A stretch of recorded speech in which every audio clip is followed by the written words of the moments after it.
Vďaka chalanovi z Nenachytaj sa nám podarilo načapať podvodníka, ktorý si z našej spoločnosti prenajal vozidlo a ďalej sa vydával za majiteľa vozidla a prenajímal ho a bral masné depozity, ktoré nevracal.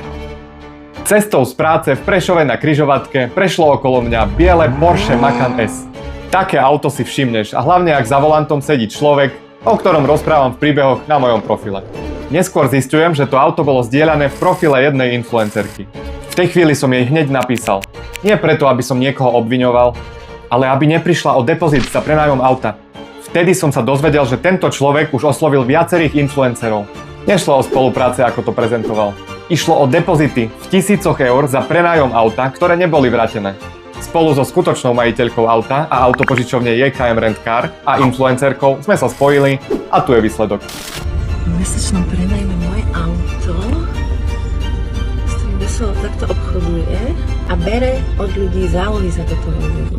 No poďte sa porozprávať, počula som, že tu veselo s mojím autom obchodujete, poďte. Ja neobchodujem, ale... Nie, no poďte. To polské Porsche, koho to je? Povedzte. Auto cez nás, áno. Hej, cez nás to je cez koho? Povedzte, cez koho to je. No však povedzte, však rozprávajte, dám vám možnosť na vyjadrenie.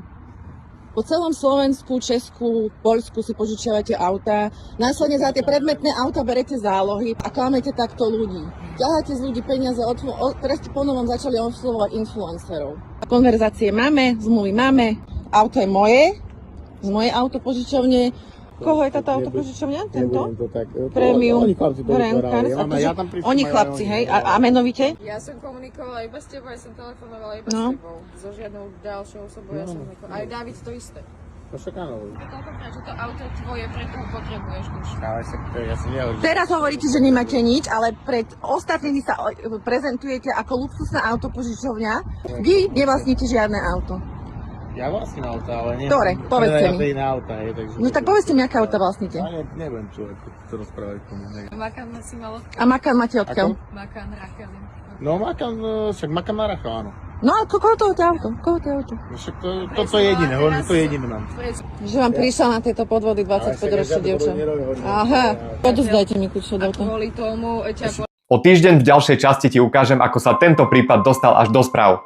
Sleduj, nenachytaj sa a vidíme sa v ďalšom videu.